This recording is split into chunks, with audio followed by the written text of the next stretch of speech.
কি গো, ঘরে যে কোনো বাজার সদাই নেই। তোমার কি সেই দিকে নজর আছে? গিন্নি, কি করব বলো দেখি। কখনো বৃষ্টি, কখনো আবার প্রচণ্ড রোদ।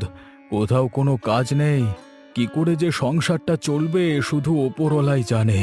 এত ভেঙে পড়ো না গো, মাথার ওপর ভগবান আছেন, তিনি সবকিছু ঠিক করে দিবেন।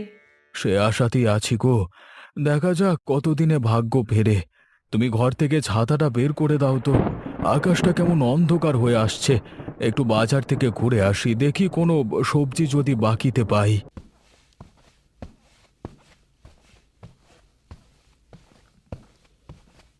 এই নাও গো ছাতা। আমি তাহলে চললাম, তোমরা একটু সাবধানে থেকো। বাবা, আমিও তোমার সাথে বাজারে যাব। আমাকে তুমি কতদিন বাজারে নিয়ে যাও না।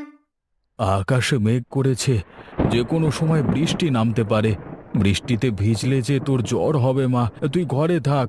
আসবার সময় তোর জন্য কিছু নিয়ে আসবো। না না, আমিও তোমার সাথে বাজারে যাব। তোকে নিয়ে আর পারি না। চল চল, তাড়াতাড়ি চল, না হলে যে সন্ধে হয়ে যাবে। কি মজা, কি মজা, আমি বাজারে যাব। সাবধানে যাস মা, তোর বাবার কাছে কিন্তু টাকা পয়সা নেই। বাজারে কোনো কিছু খাবার জন্য একদম বায়না করিস না। হারান আর গীতা বাজারের উদ্দেশ্যে যাত্রা করল। হে ভগবান, আমাদের সকল অভাব অনটন তুমি দূর করো। মানুষটা যেন ভালো একটা কাজ পায়।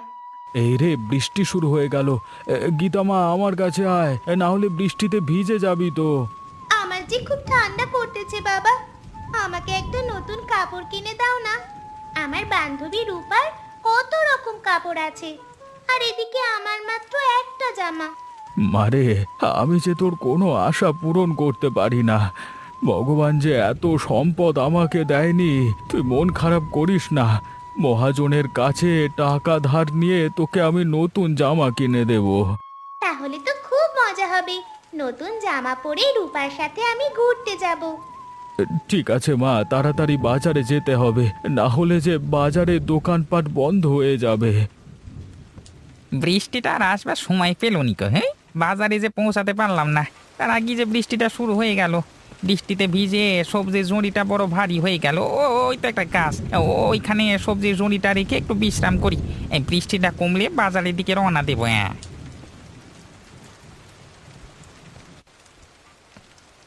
হয়েছে, বৃষ্টিতে মাজাটা ভেঙে গেল রে বাবা।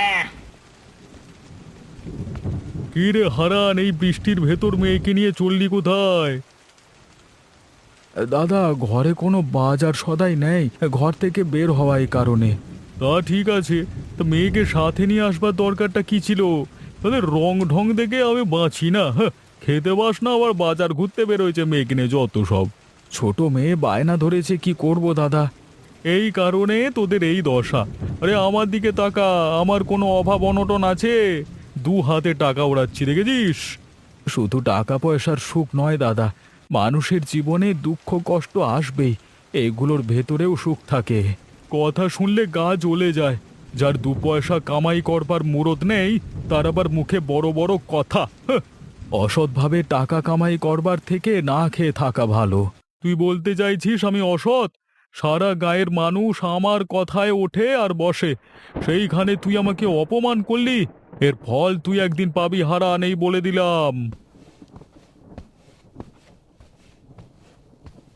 কিছুটা বৃষ্টি কমেছে, কিন্তু এই সবজির ভারী ঝুড়িটা কি করে মাথায় তুলবো? কাউকে তো আশেপাশে দেখছি না, কি যে হবে। অনেক আশা নিয়ে এসেছিলাম বাজারে সবজি বিক্রি করে ঘরটা সারাই করব, তা বুঝি আর হলো না। সময় মতো বিক্রি করতে না পারলে যে সবজিগুলো পচে নষ্ট হয়ে যাবে। ওই তো একটা লোক আসছে। এই যে দাদা, একটু আমাকে সাহায্য করুন। এই হতভাগা, এই আমাকে ডাকলি কেন রে? দাদা, দাদা দয়া করে আমার মাথায় এই সবজি ঝুড়িটা একটু তুলে দিন। আমি যে সবজি ঝুড়িটা তুলতে পারছি না, সময় মতো বাজারে যেতে না পারলে বাজার শেষ হয়ে যাবে। এই বেটা, এই তুই জানিস আমার গায়ে কত নামডাক? সামান্য সবজি তুলতে তুই আমাকে বলছিস? তোদের মতো ছোট লোকের জন্য গায়ে আজকে এই অবস্থা। দাদা, এই সবজি সামান্য নয়, এই সবজি চাষবাস করে এবং অনেকে তাদের জীবন পাল্টে ফেলেছে। তোর মতো আকাট মূর্খদের কাছে সবজির কদর, আমি ওসবে ধার ধারি না, যত সব আপদ। আবার শুধু শুধু দেরি করিয়ে দিলি, এর ফল একদিন তুই কিন্তু পাবি। যা যা, তোর মুরত আমার জানা আছে। দুদিনের বইটাকে ভাতকে বলে অন্ন, যত সব। দেখতে দেখতে তো সন্ধ্যা হয়ে এলো, এখনো মানুষটার ফেরার নাম নেই। পাশের বাড়ির কানাই দাদার দোকানে যাই, যদি কিছু চাল ডাল বাকিতে দেয়, না হলে যে আজকে রাতে উপোস করে কাটাতে হবে। সুস্মিতা চাল ডাল কিনবার জন্য কানাইয়ের বাড়ির উদ্দেশ্যে বের হয়। হায় হায় হায়, আমার সর্বনাশ হয়ে গেল। আজকে বড় লোকসান হয়ে গেল। সবজিগুলো বুঝি আর বাজারে নিয়ে যেতে পারবো না। ওই তো একটা লোক এইদিকে আসছে, সাথে একটা বাচ্চা আছে। তাদের একটু এদিকে আসো তো, বড্ড বিপদে পড়েছি। কি হয়েছে দাদা? কিসের বিপদের কথা বলছেন? বাবা দেখো, ঝুড়িতে কত রকম সবজি, কত সুন্দর দেখা যাচ্ছে। এই সবজিগুলো আমার মাথায় তুলে দিন তো দাদা। ঝুড়িটা এত ভারী হয়ে গেছে, তুলতে পারছি না। আচ্ছা, এই ব্যাপার, এখনই তুলে দিচ্ছি। তোমাকে কি বলে যে ধন্যবাদ দেব?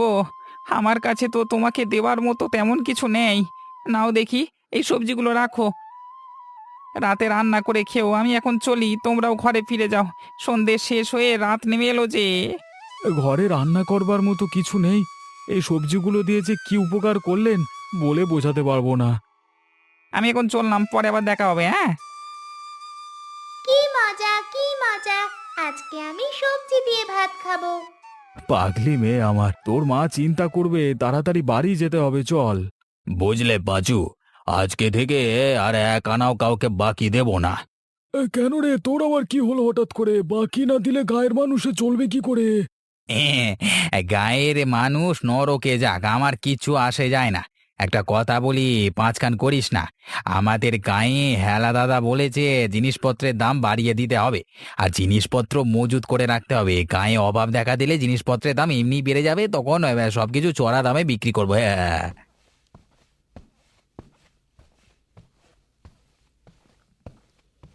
এই চুপ কর, হারানের বউ সুস্মিতা আসছে, এ শুনে ফেললে সর্বনাশ হয়ে যাবে।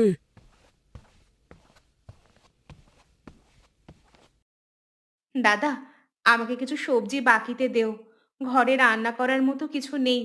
মানুষটা মেয়েটাকে নিয়ে সেই বিকালে বাজারে গেছে, এখনো ফিরে আসেনি। বাকি না দিলে আজ রাতে উপোস থাকতে হবে। সবজি তো দূরের কথা, এক ছটাক চালও বাকিতে দেব না।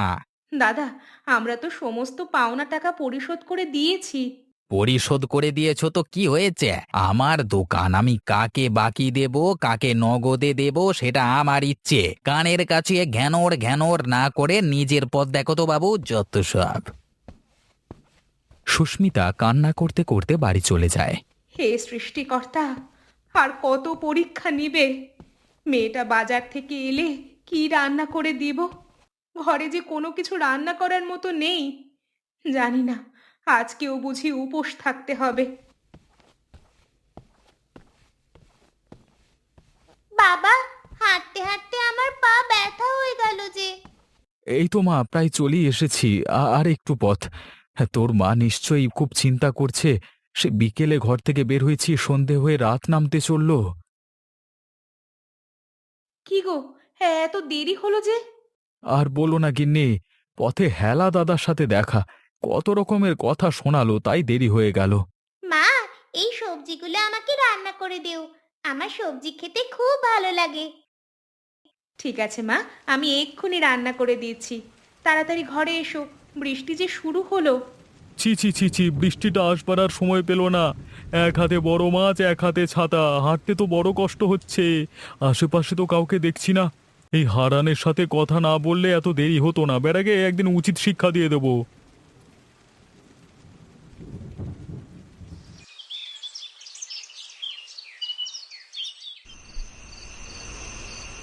হেরিকেনের মিটমিট আলোতে বৃষ্টির রাতে হারানের পরিবার খেতে বসেছে। মা, সবজি তরকারি আমাকে আরেকটু দাও, খেতে খুব ভালো লাগছে। সত্যি গিন্নি, সবজিটা অনেক ভালো হয়েছে। আচ্ছা, আমাদেরও তো জমিটা পড়ে আছে, আমরাও তো জমিতে সবজি চাষ করতে পারি। কিন্তু এত টাকা পাবো কোথায়? শুনেছি মহাজন ধারে টাকা দেয়, তুমি একবার মহাজনকে বলে দেখো না। তুমি যেহেতু এত করে বলছো, কালকে একবার মহাজনের কাছে যাব। যদি কিছু টাকা ধার দেয় সেই টাকা দিয়ে সবজির বীজ কিনে সবজি চাষ শুরু করব।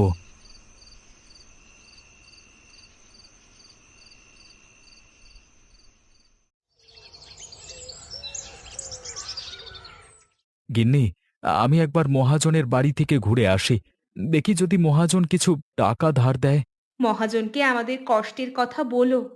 তা তো বলতেই হবে। আমি এখন আসি। অনেক দিন হলো পাঁচু, বড় দাও মারতে পারছি না। কেউ টাকা ধার করতে আসছে না, কি করা যায় বলতো?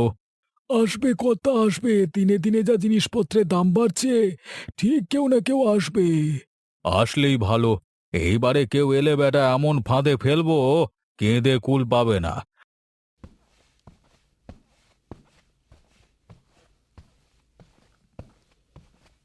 তুই তো জানিস, গাঁয়ের মানুষের জমি জায়গা কেড়ে নিতে না পারলে রাতে ঘুম হয় না আমার।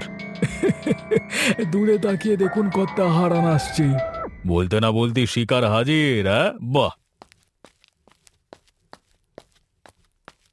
কর্তা, বড় বিপদে পড়ে আপনার কাছে আসা, দয়া করে আমাকে খালি হাতে ফিরিয়ে দেবেন না। ন্যাকামি না করে কি হয়েছে সেটা বল। তুই তো জানিস মহাজন কারো দুঃখ কষ্ট সহ্য করতে পারে না, মহাজনের দয়ার শরীর। তোকে আমি কি করে সাহায্য করতে পারি বল দেখি। কথা, আমাকে কিছু টাকা ধার দিন না। ভাবছি বাড়ির পাশে জমিতে কিছু সবজি চাষ করব, আর টাকা আমি সময় মতো দিয়ে দেব কর্তা। যদি সময় মতো পরিশোধ করতে না পারিস, তাহলে তোর জমি জায়গা বাড়ি আমি কিন্তু দখল করে নেবই বলে দিলাম। এটা তো অন্যায়। আরে বোকা, তুই তো সবজি চাষ করে সব শোধ করে দিবি, এত চিন্তা করবার তো কিছু নেই। ঠিক আছে কর্তা, তাই হবে। হারান মহাজনের কাছে টাকা নিয়ে বাড়ির দিকে যাত্রা শুরু করল।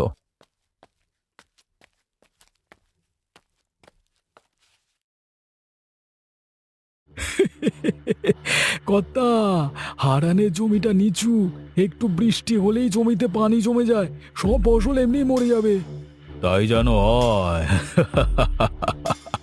টাকা তো নিয়ে এলাম, জানি না সবজি বিক্রি করে টাকা পরিশোধ করতে পারবো কিনা। কোথা থেকে আসা হচ্ছে? ও বাবা, হাতে আবার টাকার পুঁটলি, চুরি টুরি করলি না তো আবার? আমি গরিব হতে পারি, কিন্তু তোমার মতো অসৎ না। তুমি তো দিন রাত খাদ্য মজুত করছো, এতে জিনিসপত্রের দাম বেড়েই চলেছে। এখনো সময় আছে, ভালো হয়ে যাও। হাতে কিছু টাকা আসছে তাই কথা মুখে ফুটেছে, তাই না? তোমার রাস্তা দেখো তো বাবু, চত্ব সব। মা, বাবাকে বলো না আমার জন্য নতুন জামা এনে দিতে। আমরা গরিব মানুষ মা, আমরা এত টাকা পাবো কোথায়? গরিব মানুষদের এত চাহিদা থাকা ভালো না রে মা।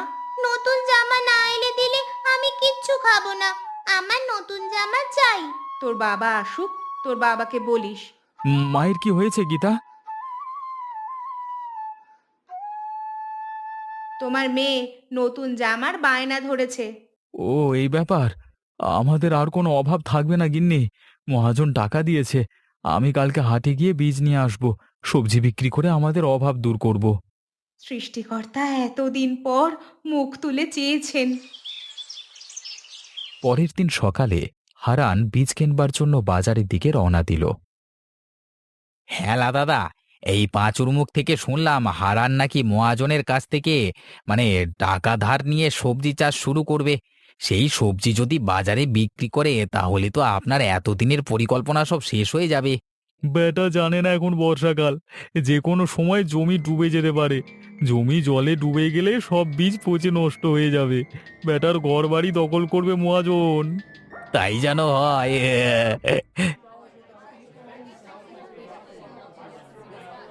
এ বীজ নিয়ে যাও, বীজ নিয়ে যাও, সব ধরনের সবজির বীজ নিয়ে যাও। এই দাদারা দিদিরা আসো, নিয়ে যাও, একদম পানির দাম দিয়ে দিচ্ছি, আসো আসো নিয়ে যাও। দাদা, আমাকে সবজির বীজ দিন তো। আপনার পছন্দের সকল বীজ আছে, এখানে নিয়ে নিন। আমাকে সব সবজির বীজ দিন। ঠিক আছে দাদা, এই নিন। হারান বীজ নিয়ে বাড়ির দিকে যাত্রা করে। ভালোই হলো, বীজগুলো মাটিতে রোপণ করতে পারলেই হলো। অনেক দেরি হয়ে গেল, তাড়াতাড়ি পা চালাই। এরে, বৃষ্টি শুরু হলেছে। মা, বাবা কখন আসবে? এখনো আসছে না কেন? চলে আসবে মা, তোর বাবা বাজারে গেছে সবজির বীজ কেনার জন্য। সবজি বিক্রি করে তোকে নতুন জামা কিনে দিবে। ওই তো, ওই তো তোর বাবা চলে এসেছে। কি গো, তুমি তো একেবারে ভিজে গেছো, ঘরে এসো তাড়াতাড়ি। বাবা, এই গামছাটা দিয়ে শরীরটা মুছে নাও। মারে, তুই আমাকে কত ভালোবাসিস, অথচ আমি তোর একটাও মনের আশা পূরণ করতে পারি না। এইবার সবজি চাষ করে তোর তোর সবগুলো মনের আশা পূরণ করব। ঠিক আছে বাবা।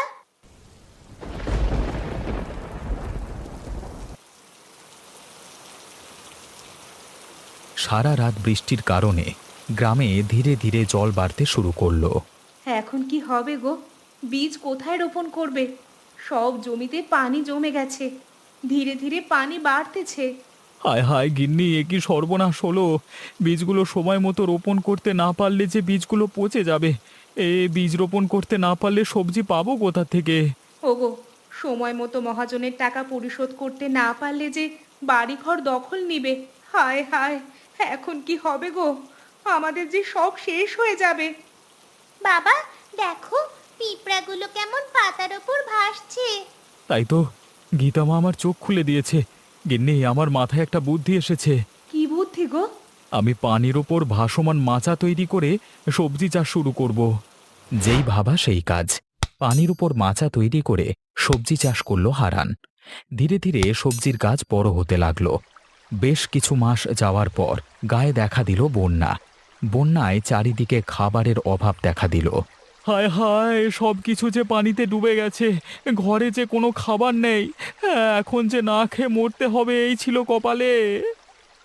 আজ আমাদের কোনো অভাব নেই গিন্নি, মাচা ভর্তি সবজি যখন নিচ্ছে তখন খেতে পারছি, অথচ চারিদিকে খাবারের অভাব। দেখো, বন্যার পানি কমছে, তুমি সকলকে নিমন্ত্রণ করো। অনেক দিন থেকে গাঁয়ের মানুষ ভালো মতো কিছু খেতে পায়নি। আমাদের অসহায় মানুষদের পাশে দাঁড়ানো উচিত। একেবারে ঠিক বলেছ গিন্নি, মানুষের পাশে দাঁড়ানো মানুষের ধর্ম। হারানের বাড়িতে সকলে এলো নিমন্ত্রণ খেতে। আমাদের ক্ষমা করে দিও, আমরা তোমাদের সাথে কত খারাপ ব্যবহার করেছি, আজকে তুমি আমাদের পাশে দাঁড়িয়েছো। তুমি তোমার ভুল বুঝতে পেরেছো, এতে আমি খুশি। সত্যি হারান দাদা, তুমি মহান মানুষ। সকলে তৃপ্তির সাথে হারানের বাড়িতে খেতে লাগলো।